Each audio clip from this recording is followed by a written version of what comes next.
Welcome to day 3 of my 5-day Mindanao trip featuring Bukidnon, Camiguin, and Cagayan de Oro.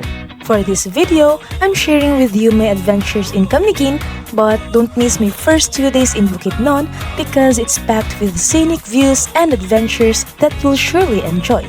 So, go click that link in the description box. Let's go to the island province located in the northern coast of mainland Mindanao. Samahan niyo ko tuklasin ang Camiguin!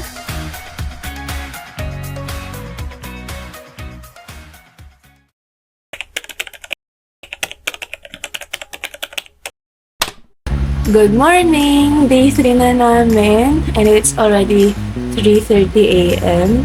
4 a.m. call time namin sa pick up ng van papunta ng port going to Camiguin.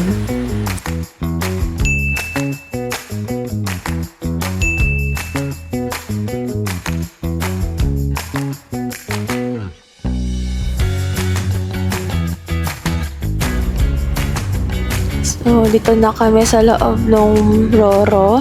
Buti na lang comfy yung seat. So, pwede kaming mahiga kasi konti lang naman yung passengers. Ang daming vacant seats. Doon tayo galing sa island na yon. Ay, di ko alam kung saan exactly yung Camiguin. Ang ganda nitong mountain na to. Dito kami galing sa Cagayan de Oro City up to here sa Binalongan Port. Tapos, ito na yung Camiguin Island. So, is it that island? Baka nga. If ever, ang ganda kasi ang ganda ng bundok. Tulog muna ako. Good night, guys. Tap on tulog. Hello! Lapit na kami mag-dock! Ganda! Fun fact! Camiguin is an island province which is also known as the island born of fire. According to the Department of Tourism, its terrain is sculpted by 14 volcanoes, and one of them is the only active volcano named Mount Hibok-Hibok.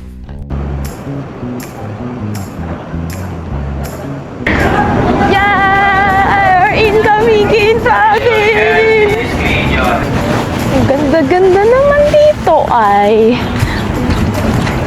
So, welcome to Port of Benoni.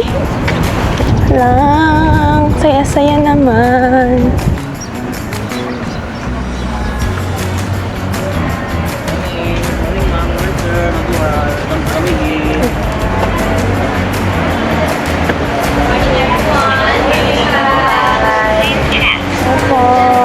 Ang bait naman nila. Ang dami nag-welcome. Cute. Ay, paglabas na may mga passenger jeep na.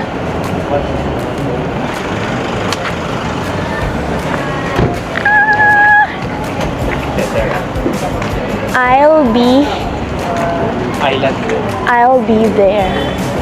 Kuya Jay.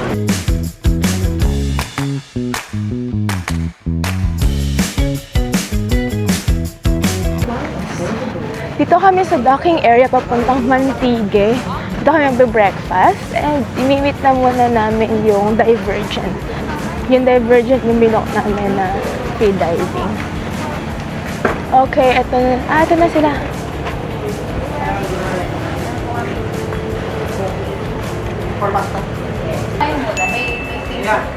Yung walang fish lang po. Okay po. May mag-rent tayo. Ito na kami magbe-breakfast. Ang dami namang breakfast spots dito. Tapos, ito lang yung Divergent. Tapos, nag-rent siya ng fins niya. Thank you, Lord. Konti lang kakainin ko, baka masuka ako. As you can see, hindi na kami nag-rent ng fins kasi nagdala kami ng sarili namin. And dito namin na-realize na hindi pala siya worth it kasi aside from the excess fee baggage, ang hassle at bigat niyang dalhin. Magsiscuba dun. Na ano sila, nabubulabog sila sa bubbles ng scuba, kaya umaalis sila. Hindi, baka gantong oras wala na nagsuscuba. Depende. To get to the island, we rented a boat for 4. It was only a 15-minute ride and the splash of water is only patikim pa lang of what's more to indulge in the island. And after 15 minutes, we couldn't help ourselves but be amazed with the view. Look at this, we have the white sand, the clear blue waters, and the surrounding mountains in one picture. It's such a paradise. It's such a beauty that I could only watch online, but this time, I witnessed it with my both eyes.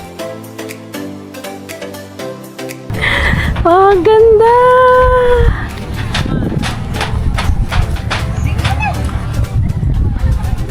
Yan, hanapin muna namin si Kuya Rob para ma-on na kami sa drone shot. Pero, ang ganda. Kasi ito yung main island ng Camiguin. Ang ganda ng bundok. Oh, may cloud siya sa itaas. Ang hirap dumilat! Kasi sobrang puti ng buhangin. Tapos ang tirik ng araw. Parang nagre-reflect na yung sikat ng araw sa buhangin. We headed first with the drone shots. And take note, this is already included in our tour package. So sobrang sulit at mura na niya.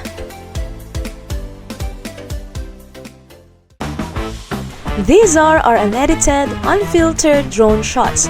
What we love about this is it features the white sand, the gradient of the crystal blue waters, and the mountains surrounding us.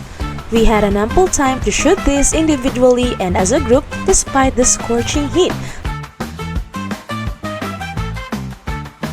Next, nag-stretching na kami para sa diving. So let's go in 3, 2, 1.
Pasa-pasa ng file.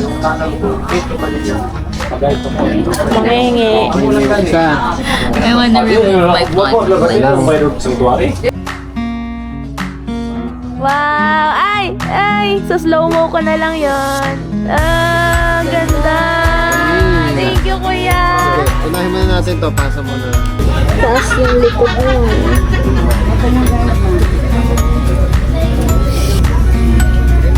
Ay, cutie! Cutie girl! Kailangan walang Camiguin, I'll be there. Camiguin, I'll be there. No.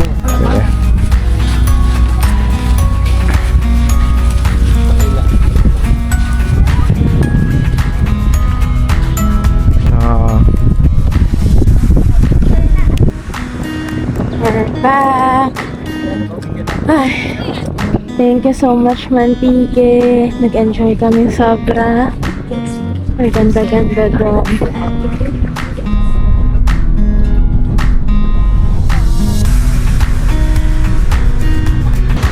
Dito muna kami kakain. Namiss ulit namin mag-Jollibee. And ready, 1, 2, 3.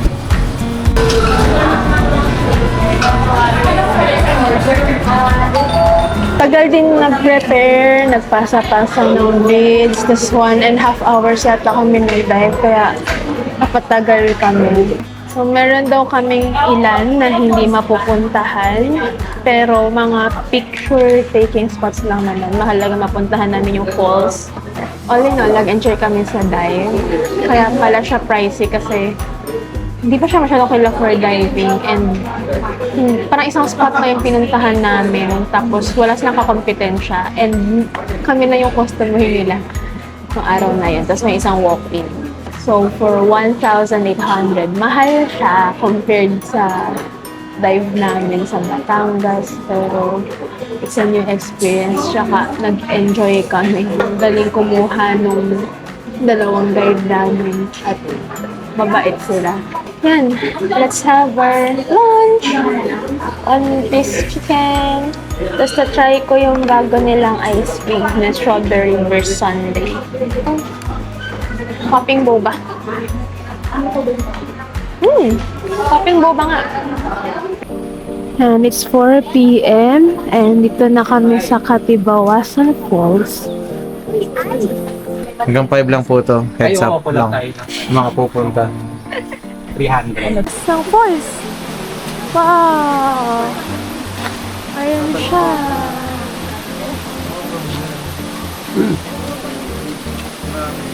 Yeah, talon. Katong.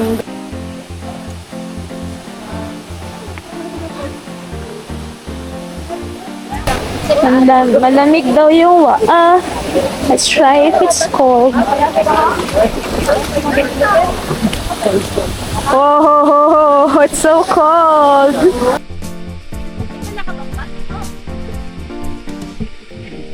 Sarangan.